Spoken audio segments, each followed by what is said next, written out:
хүрээнд хийгдэж байгаа цуврал подкастын маань энэ удаагийн дугаар эхлэхэд бэлэн болсон байна. Тэгэхээр манай өнөөдрийн зочноор Монгол улсын төрийн шагналт шинжлэх ухааны доктор профессор академич Цэрэн Содномгоо урагдсан байна. Танд энэ өдрийн мэндэргээ. За баярлалаа. Та бүхэнд бас мэнд дэвшүүлж байна. За баярлалаа. Тэгэхээр 4X хөтөлбөр маань ер нь бол түүхээ судалж хөгжиж гэдэг уриатаагаар хийгдэж байгаа юм. Хүүхэд залуучуудаа багаас нь түүхийн мэдлэг олгоё, тийм ээ? Их хэлээ сурыг, бүрэн гүйцэд сурыг гэдэг ингээд ийм зорилго тавиад ажиллаж байгаа. Тэгэхээр хоёул өнөөдрийнхөө сэдвэр хамгийн түрүүнд ер нь хүн болох багаасаа хүлэг болох одоо унгнаасаа гэж ярьдаг тийм. Энэ юу гэсэн үг юм бэ гэдгээс ярилцлага эхлэх үү? Тийм. За энэ тодорхой сайхан асуулт байна. Ерөөсөө монголчууд бол энэ үгийн урлагаар зүйрлэгдсэн үгээр ер нь одоо харвагаас нь эхлээд хүмүүжүүл сургаж хүний дайтай хүн болгодог. Ер нь Монгол төдийгүй хүн төрлөختний хөгжлийн түүхэнд бол энэ үгийн урлаг, ардын аман зохиол гэдэг бол асар их үүрэг гүйцэтгсэн. Одоо бичиг үсгч нь бол үүсээд нэг саяндаад нэг 4-5 мянган жилийн түүхтэй. Энээс өмнөх 40, 50, 60, 200-300 мянган жил бол хүн төрлөختөн тэр удаан түүх дотор явж ирэхэд бол хүний дайтай хүн болоход хүнийг хүн болгосон тэр одоо хүн болох багаасаа гэдэг тэр багаас нь хүн болгосон зүйл бол ардын үлгэр, домог, ёроол, магтаал энэ ардын үгийн орлого байна. Энэгээрээ бол манай монголчууд бол аль ч ард түмнээс хүзүүл утахгүй. Агуу их баялагтай, агуу их уламжлалтай. Энийг үлвээ энэ сэдвээр ажилдаг, энийг судалдаг хүний хувьд бол мэдэж байна гэж хэлж болно. За тэгэхээр энэ хүн болох багаасаа хүлэг болох унгнаасаа гэдэг юу гэсэн үг вэ гэхээр монголчууд бол ерөөсөө монголчуудыг моргүйгээр төсөөлөх аргагүй гэж гадны судалагчтай хэлдэг юм. Тэр үнэн шүү дээ. Тэгэхээр бол эн чинь хүн хүлэг хоёрыг бол дандаа холбож явж байна. Тэгэхээр хүн болох багаасаа ер нь бол ямар хүн болох нь, сайн хүн болох нь, хөдөл хоормог хүн болох нь, шодрог шулуун хүн болох нь. Энэ бол багаас нь танигддаг, багаас нь анхаардаг, багаас нь хүмүүжүүлдэг. Энэ утга санааг хэлж байгаа. Ерөөсөө хүлэг болох унганаасаа гэдэг чинь бас учиртай. Зарим одоо алдартай хүлэг, ажны хүлэг эхээсээ босоогоор төрдөг гэж байна шүү дээ. Дөрвөн хөл дээр тийм. Тэгж ярьдаг. Тэгэхээр бол энэ багаас нь шинждэг байхгүй юу? Тэгэхээр энэ морь гэдэг амьтан, энэ хүлэг гэдэг амьтан ямар агуу ухаантай, ямар айхтар юм. Энэ морины тухай бол ярил асар их биш шүү дээ. Одоо хон дэлхийн 2 дугаар дайны үед бол Монгол морьд бол асар их үүрэг гүйцэтгсэн шүү дээ. Эзнээ дайны тавхад хайдаггүй гэж байгаа шүү дээ. Эзэн буудуулаа шархтаад яаж хад сака зогсоод байдаг. Тэгээ ухаан ороод явал эзэн унаад яваалаг шүү дээ. Ийм ухаантай юм. Вьетнамд одоо бид нийлүүлж байлаа шүү дээ нэг үе. Вьетнамд очиод тамга даруулчихсан морь гүйгээд ирсэн л гэж байна. Тэр хоолгоод зэрэг уул ус зам харгу яаж явж байна. Энэ маш их ухаантай юм. За ийм учраас энэ хүн хүлэг хоёрыг холбож ялсан. Энэ бол манай монголчуудын агуу сайхан үг. Ийм учраас энэ үгний цаана бол үгэн дотор үг, үхэр дотор гявн гэдэг нэг ардын сайхан үг байдаг. Тэгэхээр энэ үгээс бол одоо асар их хэмээг бодох хэрэгтэй, сурах хэрэгтэй, суралцах хэрэгтэй. Энийг ухаж ойлгох хэрэгтэй залуучууд маань. За ийм учраас бол энэ ардынхаа сайхан сургаалаар залуучууд нь багаасаа сайн хүн болохын тулд бол сайтар гिचээг хочиртай. За хэлж байгаа тийм. За тэгэхээр ер нь монголчууд эрт дээр үеэс хүүхэд багчуудаа их багаас нь одоо монголч ухаанаар хүмүүжилж ирсэн гэж ярьдаг тийм үү? Тэгэхээр миний харж байгаагаар бол өнөөдөр яг монголч ухаан гэж яг юуг хэлээд байгаа юм. За та бид хоёр сая ярьлаа. Бид ингээ зүр цэцэн үгээр хүүхдүүдэд хүмүүжүүлдэг байсан. Өшөө ямар ухаанаар одоо бид бүгдийг та бүгдийг хүмүүжүүлж өсгөж ирсэн. Одоо энэний алдаатай оноотой зүйл байна уу? Өнөөдөр залуучууд бид хүүхдүүдэд хүмүүжүүлэхэд монголч ухаанаар хүмүүжүүлэхийн тулд одоо алдаа дутагдaltaй харагдаад байгаа зүйлүүд ажиглагдаад байна л да. Энэ дээр та бас тайлбар хэлээ. Тий. Энэ хүүхдийн хүмүүжил бол ерөөсөө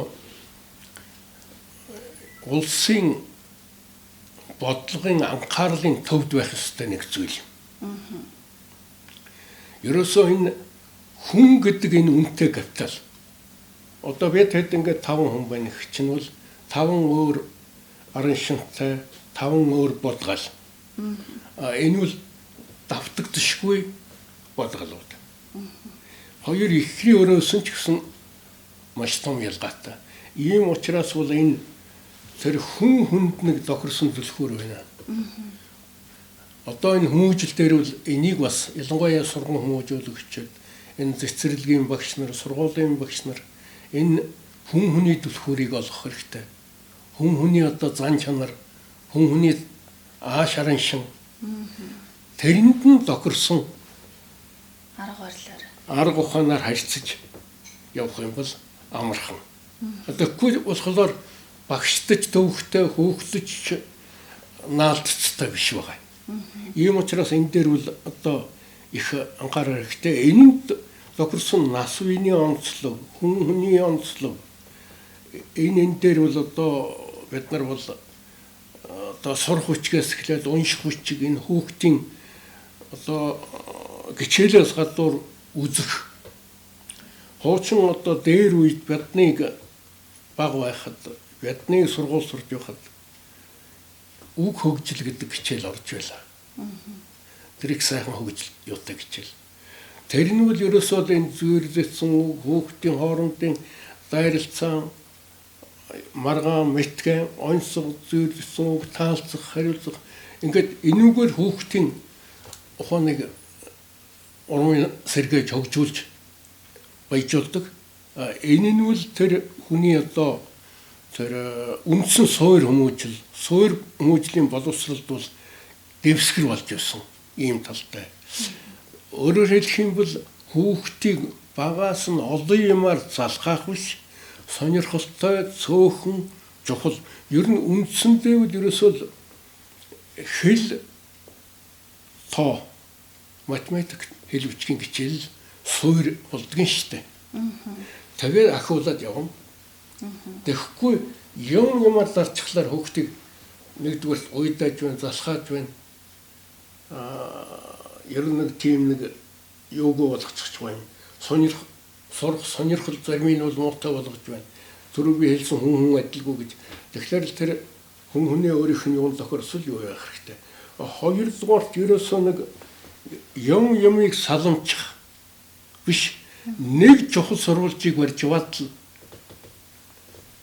ерөөсөө сайн эзэмшүүлдэг ийм л аргатай байсан шүү дээ. Монголын гэрийн сургалт бол.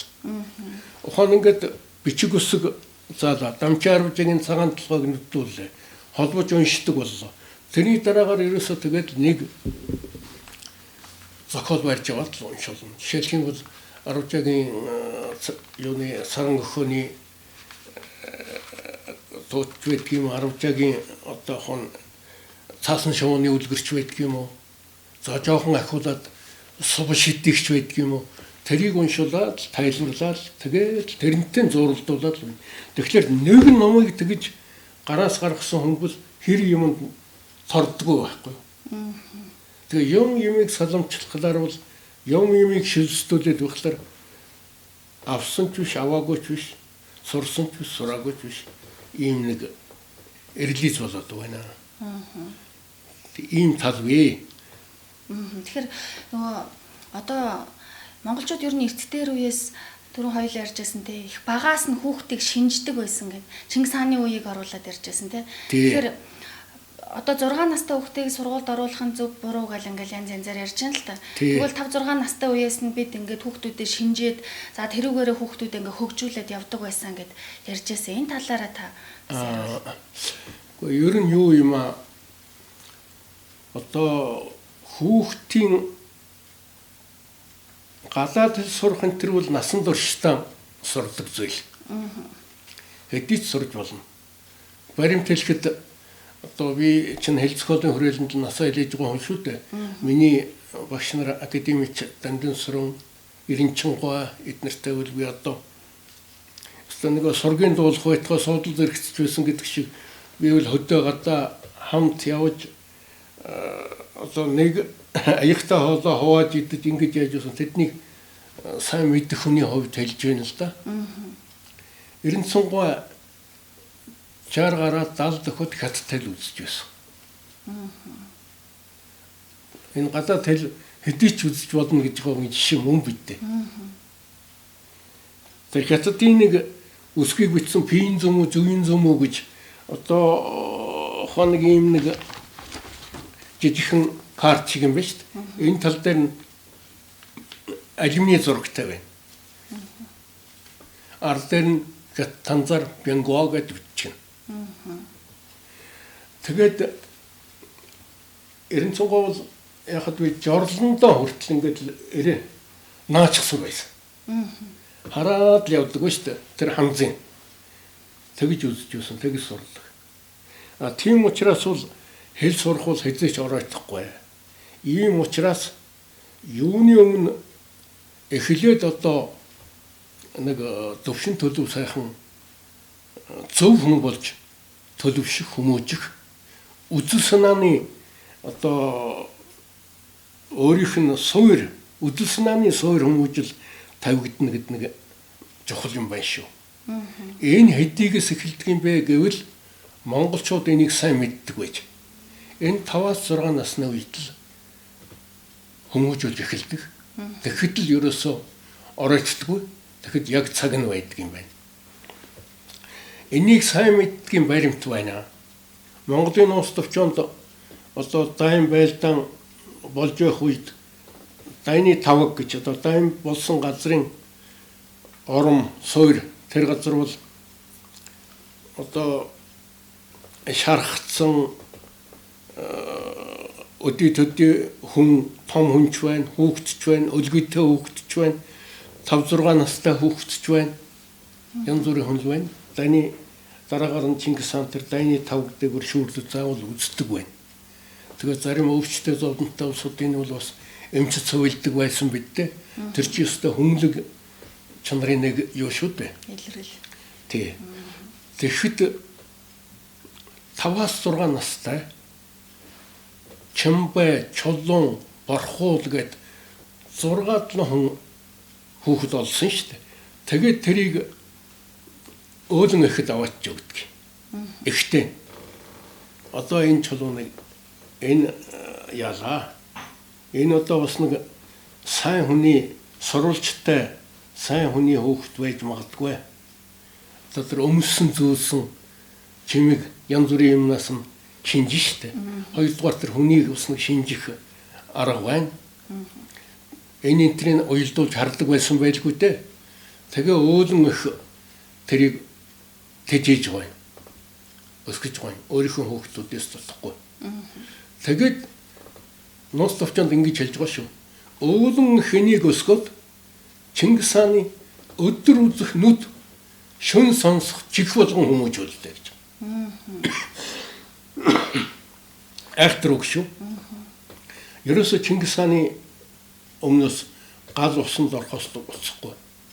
Чингисийн төлөө тууштай зүтгэх тэмцэгч тийм шолон шударга ийм хүн болж хүмүүжүүлж байна шүү дээ.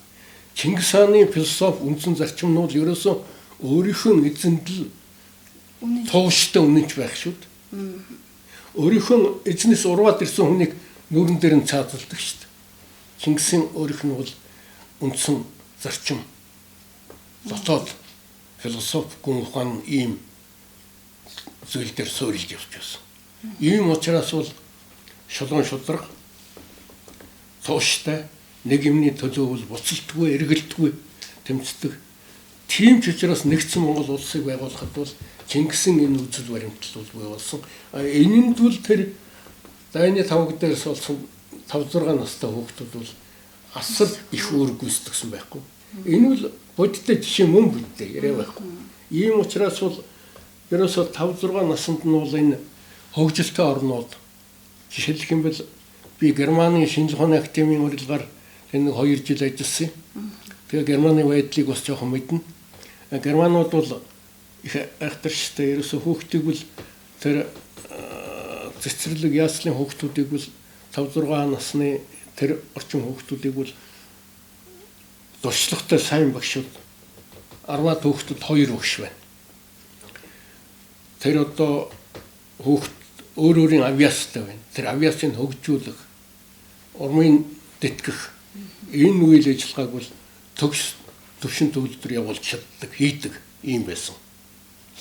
Манайд бол хөрхимийн одоо бололцооч болдгоо юм уу яадгийн 22-30 хүүхэд ганц 2 багш. Тэрвэл бие биенийхээ нүдийг сохолчихгүй л гэж нь манж байхаас биш хүмүүжүүлэх бололцоо байхгүй шүү дээ. Энэ бол нууц биш тодорхой. Ийм мэтийн зүйл дээр бид алдаад байна. Ийм мэтийн зүйлийг бид нар анзаарахгүй, тоохгүй, хайхрахгүй яваад хүнээрээ хүн хийж чадахгүй байна. Хоёрдугаарт бол нэг үе ерөөсөө бас манайхан бол жоохон алдсан л да. Одоо тараншааны хүүхэд энэ төр гэдэл нэг янз бүрийн нэр өгөөд. Тэгээд тэр хүүхэд тэр ч одоо том болоод юу болох вэ? Тэр тараншаанд өссөн хүүхэд одоо ямар үзэл бодолтой, ямар юутай тэрэнд бол давтагдшгүй сайхан авьяастай, урлагийн авьяастай. Хэнд заяагагүй хоолойтой дуучин болох хэн ч үгүйсгэж болохгүй шүү дээ. Тэгэхээр тэр хувь заяаны төөрөгдлөөс болоод тэр нэг авьяастай сайхан алтцыг асгарсан авьяас ингээ газар асгаж байгаа юм шиг өнгөрч байгаа байхгүй. Ийм учраас энэ дээр бид нар улсын бодлого хэрэгтэй гэж би нэг юмар. Ер нь манайд бол одоо яг нэг үгөө хэлэхэд бодлоготой юм даанч ховор байна шүү. Ийм учраас бол энэ хүнээр хүн хийх, хүний хүн хөөжүүлэх, хүн шиг үнэтэй капитал байхгүй гэдэг нь үнэл юм бол бид хүнийхэн төлөө багаас нь байтгүйгээр хэвлээд нь байхаас ажилтдаг шүү дээ.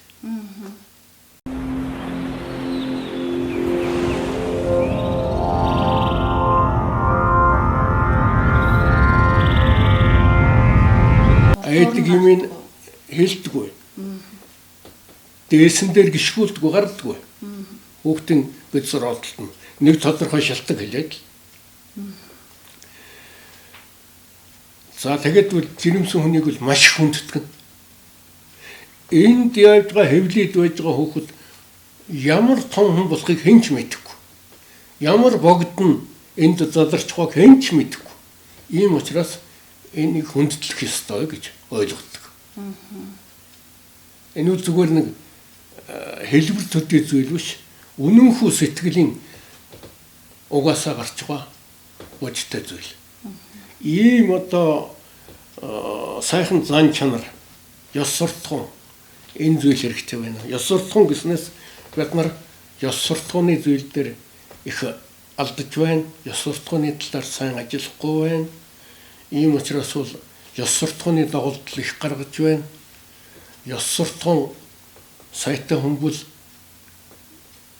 буруу устр юм хийхгүй. Хүнийг хүчрхийлэхгүй. Хүнийг тэр байтугай хойч өдр аяга баатар гэж зархаас юмэн.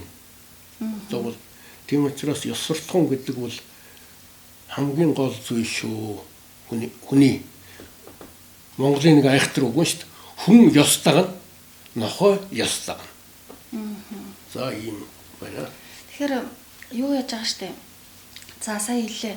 Ер нь одоо өнөөдөр хүүхдүүдэд бид хүмүүжүүлэхийн тулд тийм ээ Монгол хүн болгохын тулд хүнээрээ хүн хийхийн тулд улсын бодлого хэрэгтэй байна гэд та хэлж байгаа. Тэгэхээр таны харж байгаагаар яг ямар бодлого дутагдаад байна? Тийм ээ? Бүр наривчилж харж байл. За та одоо харж энийг нэг ингэ засчулуулна болно доо гэж харж байгаа тийм. Энэ тал дээр та нэг өөрийнхөө саналыг хэлээч. Тий. Ерөөсөө энэ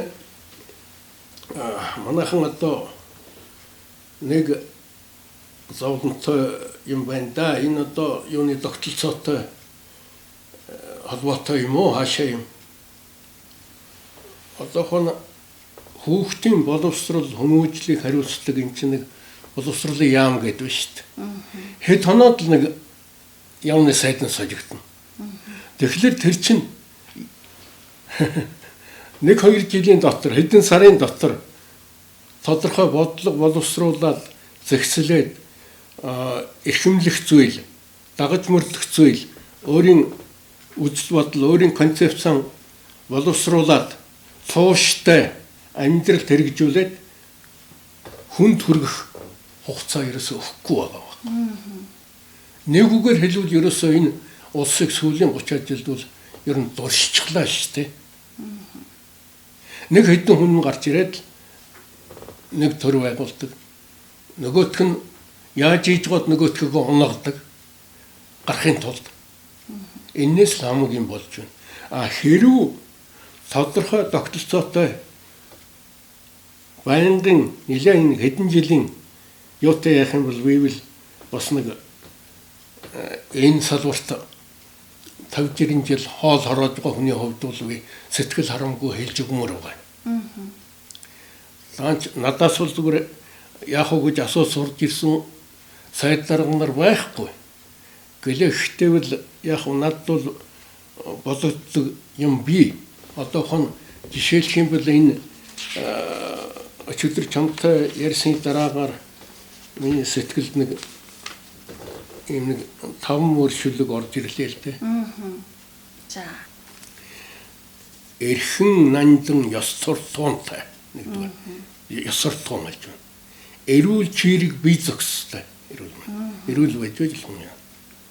Эх орон чалуун сэтгэлтэй. Эрдэм номд шамдан зүтгэгч. Энэрэнгүй нинжин сэтгэлтнийг бяд бэлтгэнэ. Ингээд үзээд байх юм бол ерөөсөө олон юм санаж хэрэг байхгүй. Энэ дээр яг л ийм төвшний хүн үнэхээр л бэлдэж чадвал бид зорилгоо биелүүлж чадна. Тэгэхээр аливаа нийгэм төр сожигдох үед бол хуучин тогтолцооныхаа юунаас шинэ систем рүү, шинэ хандлага руу ороход бол эрх биш нэг тийм гарц хэрэгтэй, гарам хэрэгтэй. Алдан оноотой. Тий. Одоохон жишээлх юм бол 1921 онд энэ одоо манай хүрээлэн бол 100 жилийнх нь болох гэж байна шүү дээ. 21 онд байгуулагдсан хүрээлэн. Тэгэхээр 21 онд ардын хувьсгал ялаад энэ улс тунхаглаад Сүхжинжин энэ хяактыг удаад энэ хүрээлжлээ. За ингээд шин төртэй бол. Тэгэхээр хуучин феодлын нийгмийн тогтолцооноос нийгэм жоромт шал өөр тогтолцоо руу орж байгаа үед. Тэгэхээр эн чинь аж төрөх, юм бодох, үзэл бодол аливаа юмд бол бүгд нь өөрчлөлт ордог байхгүй.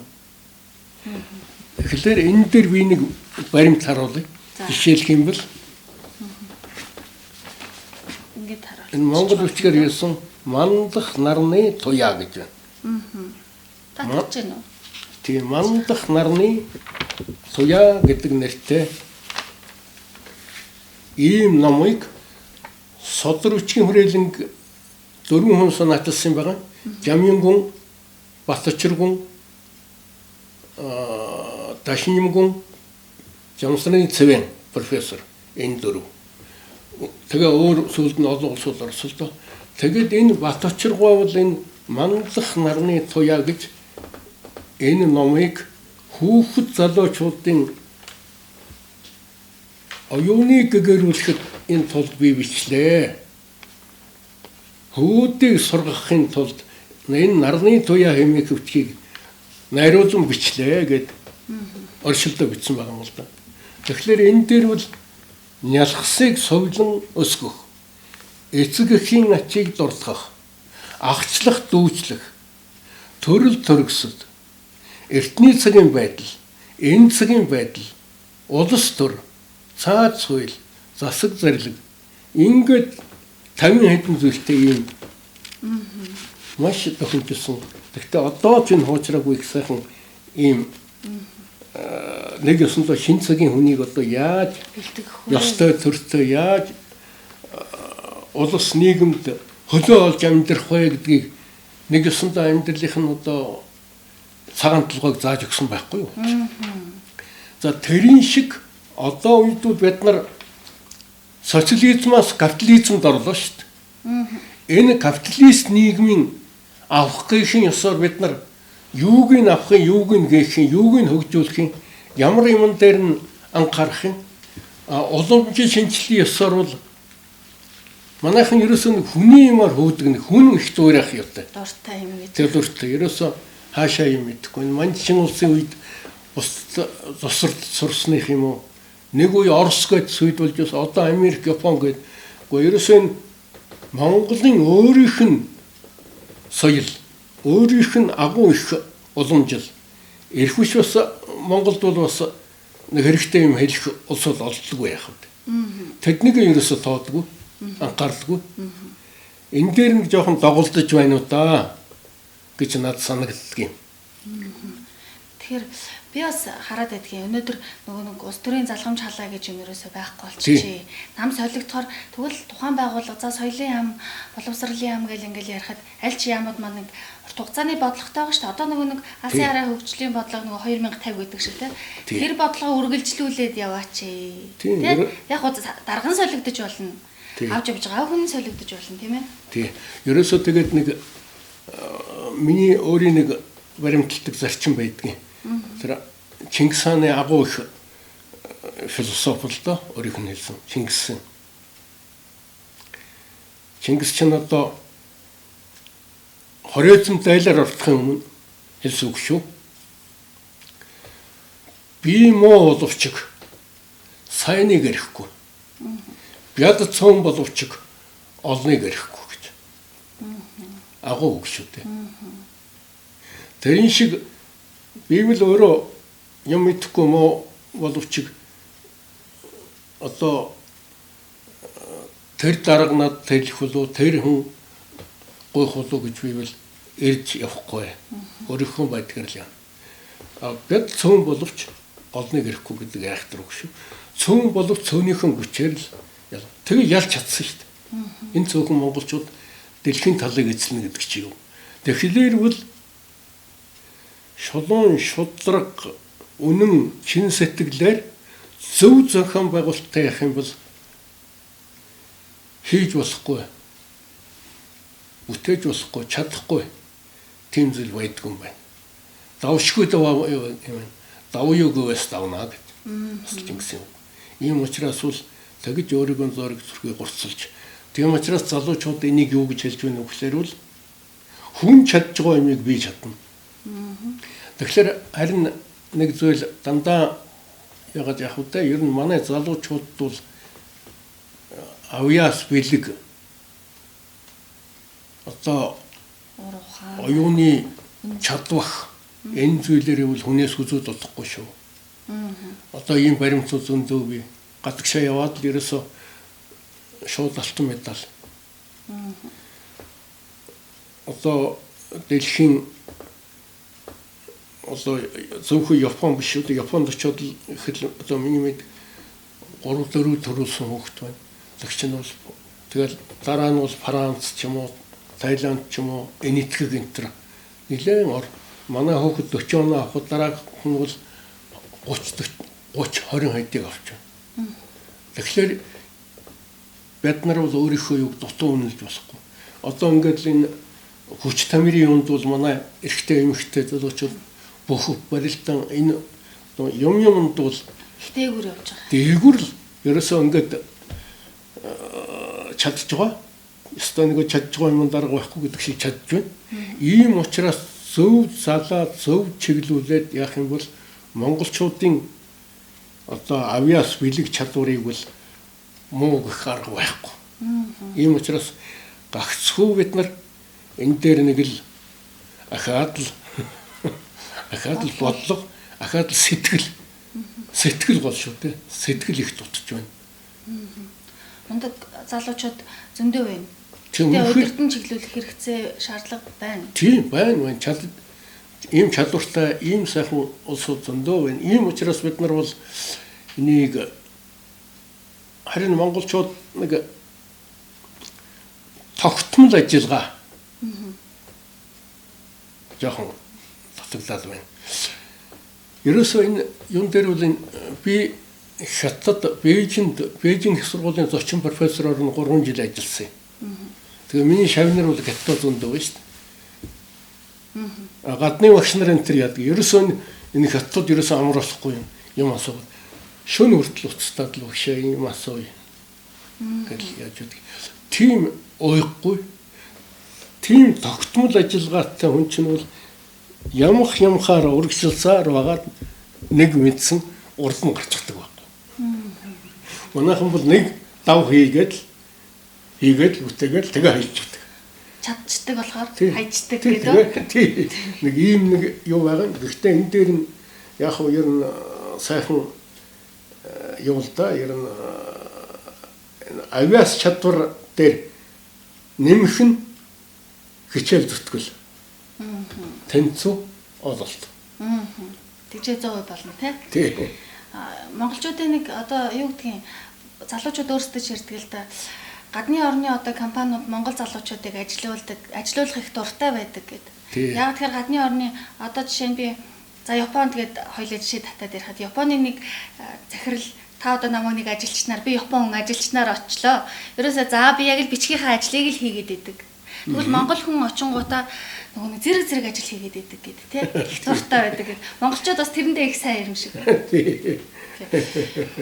Тэгэхээр залуучууд өнөөдөр залуучууд бол их мундаг байна. Удирдан чиглүүлэх арга ухаанд дутаж байна гэж хэлж байна. Тэгвэл одоо ахмад настай хүний хувьд таны хувьд бидэнд нэг зөвлөгөө өгөөч гэж хүсэж байгаа танаас. Тэгэхээр бид өнөөдөр юу байна л да өнөөгийн залуучууд за 20-оос ингээд 40 насны залуучууд дийлэнхтэй гэж тооцоолъё. Хүүхдээ одоо их багаас нь Европын боловсрал эзэмшүүлэх те гадаад хэл сургах юм хүсэл их байгаа. Тийм ээ. Одоо ер нь ингээд сураа яваад. Тэгвэл бид өнөөдөр яг тэр нь зөв юм уу? Тэ? Эхлээд нөгөө нэг заавчир мэдэг ахмадууд маань хэлдэг штэ. За та хүүхдээ эхлээд монгол хэлээр нь төгс яриулаа сургацгаа. Тийм ээ. Монгол хүн байх ухааныг нь сургацгаа гэж яриад байдаг. Тэгвэл энэ тал дээр та бидэнд зөвлөгөө өгөөч. Тийм ээ. Энэ бол ерөөсөө одоо сургууль хөгжүүлэх ухааны тодорхой ерөөсөө баг шийдэгч гэсэн асуудал шүү дээ. Ер нь одоохон Монголд амьдрах монгол хүн бай Монголынхан одоо аав ээжийнхэн одоо тэр хэлд орсон үг яриаг үргэлжлүүлээд өөрөөр хэлэх юм бол аав ээжийнхэн үргэлжлэл болоод жинхэнэ монгол хүн болёо л баяа л гэж бодох юм бол эхлээд Монголынхон соёл, Монголынхон хэл бичиг, Монголынхон соёл, зан заншил энийг гартаа оруулаад авах хэрэгтэй. Түрүү би хэлсэн гадаад хэл сурах бол хэзээ л оройтхгүй. 900-ууд 70 шахаад хятад хэл үсэж байсан гэж. Тэрнтэй адилхан ер нь бол монгол хэлний гичнээн сайн сурч чадна. Гадаад хэлийг төдий чинээ сайн эзэмших дэвсгэр нь байхгүй юу? Эски хийхэд бол эхэски гэдэг нэг юм байдаг. Тэр монгол хэл чинь бол чиний одоо ямар боловсралтай, ямар чадвартай хүн болох вэ гэдгийг эхэд дэвсгэр нь бол монгол хэлнийхэн суур боловсролыг хэр зэрэг сайн тавьж чадсанаас шалтгаална гэсэн. Ийм учраас монгол хэлний сайн эзэмшээд монголоор сайхан найруулад монголоор алдаагүй чөлөөтэй бичдэг болчих юм бол одоо англи, герман, франц одоо нүүбийн 5 хэл байна шүү дээ. Энийг яаж болно? Дестрата ер нь үл юу шүү дээ. Энэ англи хэлийг сайн сурчсан хүн бол герман хэл амархан шүү дээ.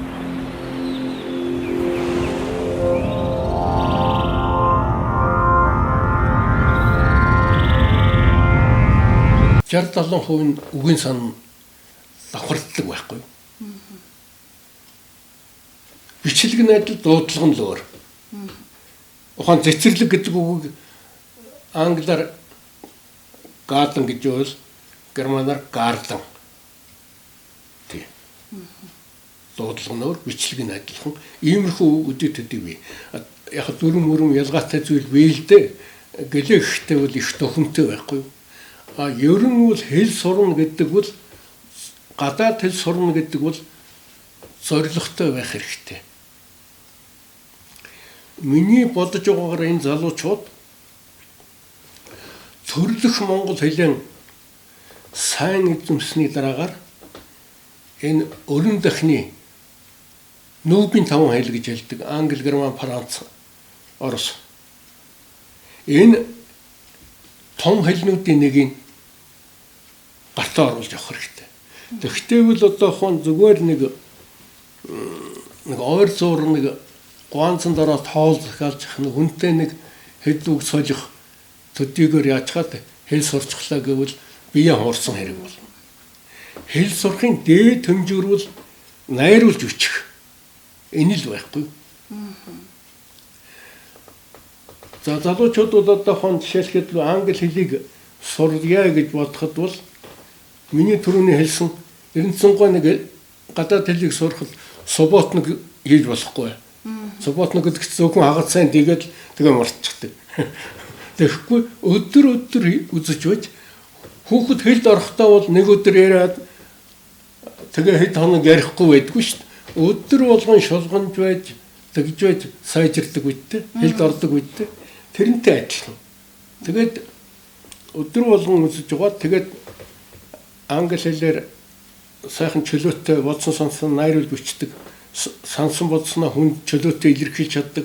Өөрөөр хэлэх юм бол манай залуучууд олон улсын хурлд ороход англи хэлээр дискусс явуулах, маргаан явуулах хэмжээнд хүрэх хэрэгтэй байхгүй. Тэгэхгүй зүгээр нэг хоолны 2-3 хэлтэй болж хад хэл сурлаа гэвэл бие хуурсан хэрэг болно. Тэгвэл тэр хүнд энэ хэрэггүй, улсад хэрэггүй, нийгэмд хэрэггүй. Ийм учраас хэл сурнаа, хэл сурахын зорилго, хэл сурахын ач холбогдол, хэл сурахын утга учир гэдэг нэг юм байна шүү. За гадаад хэл. За ийм байна. За баярлалаа. Тэгэхээр гадаад хэлийг сурахт бол за гадаад хэл сурах тухай ярил.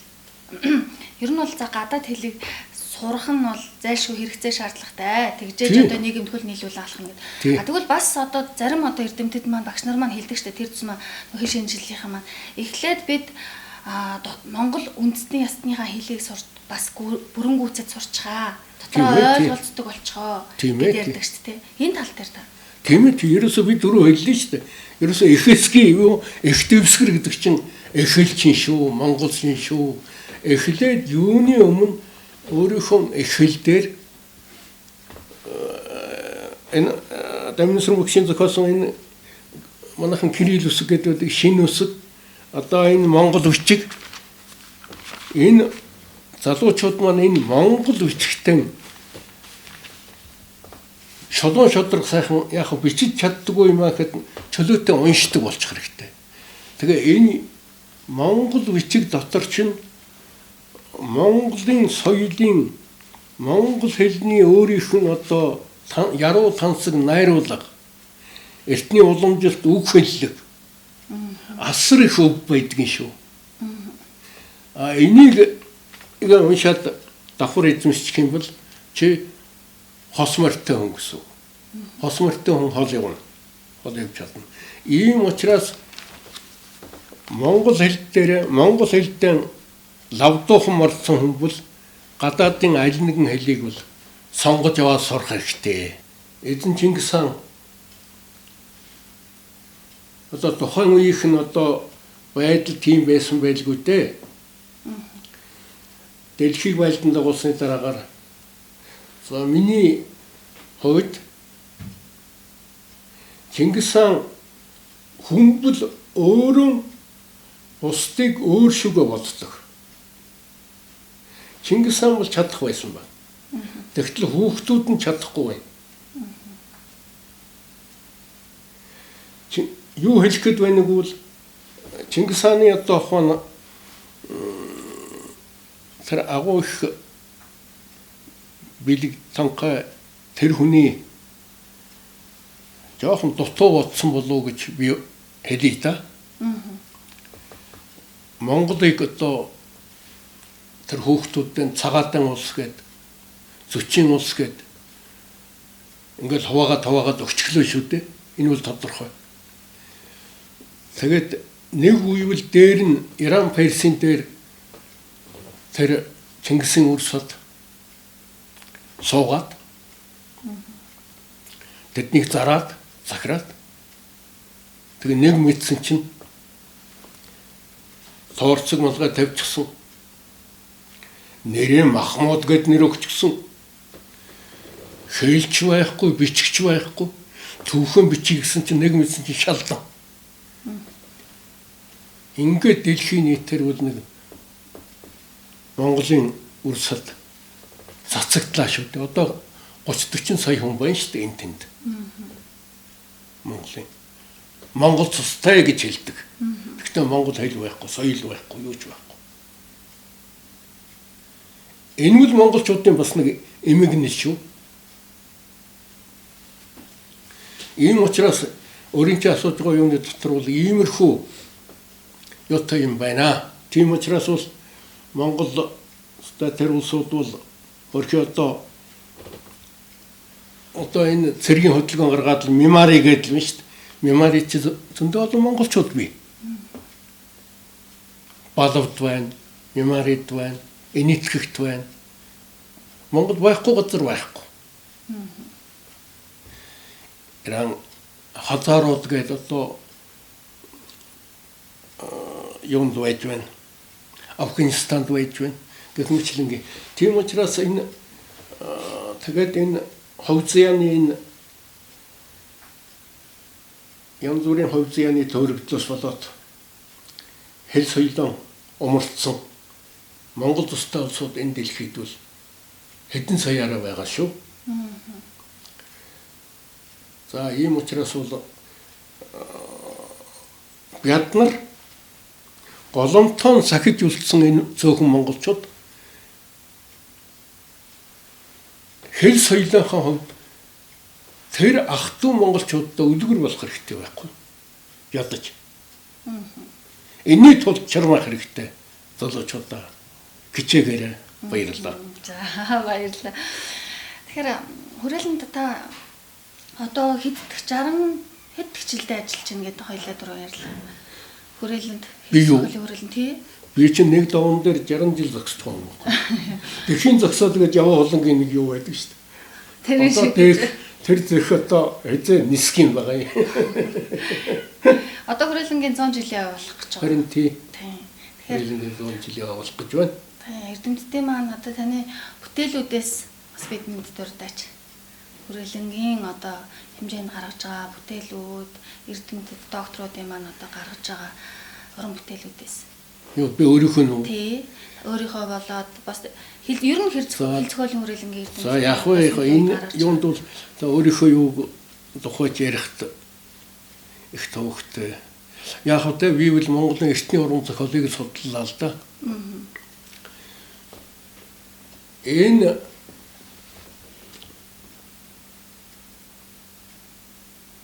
Ирэн оны цагаан марын жилээс эхлээд бол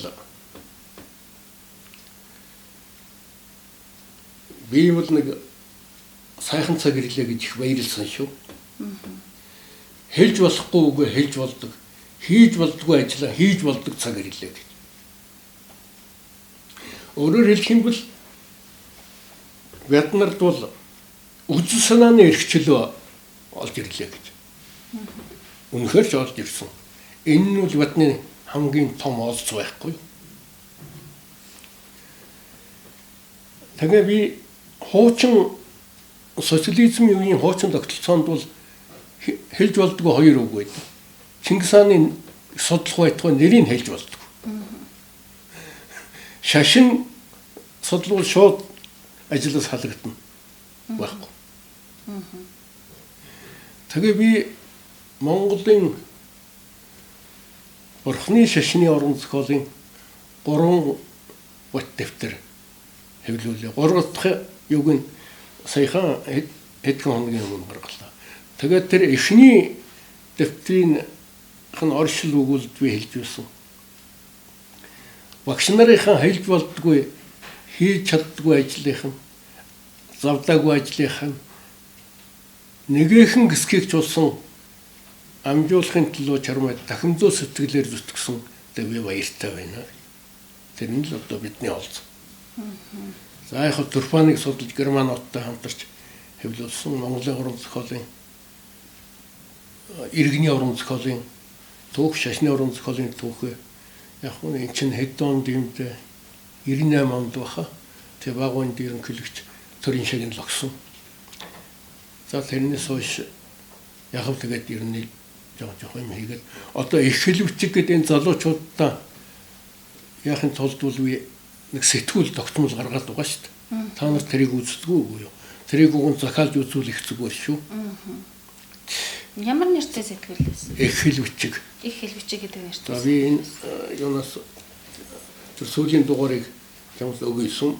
Тэрийг үзээрэй. Тэгээд үзээд таалагдвал та нар байгууллагатай ядаж нэгийг захиалчихгүй. Ер нь харагдаж байгаа юм. Өнөөдөр залуучууд бид ер нь их хэлээ, үгээ маш сайн одоо судлах хэрэгтэй юм байна. Гэ тийм ээ. Одоо жишээ нь Монгол үгч нь одоо маш баялаг. Тэгээд тэр тухайн үг маань одоо ингээд уран яруугаар их гоё утга илэрхийлдэг тий. Гэвчиг бид өнөөдөр нөгөө цайны гэдэг түрүүн та хэлсэн цайны хідэн л үгтэй болчиход байдаг. Тий. Судлаагүй байгаад байдаг гэдэг. Цагийг ашиглаж одоо юмыг амжуулж сурах хэрэгтэй залуучууд. За баярлалаа тань.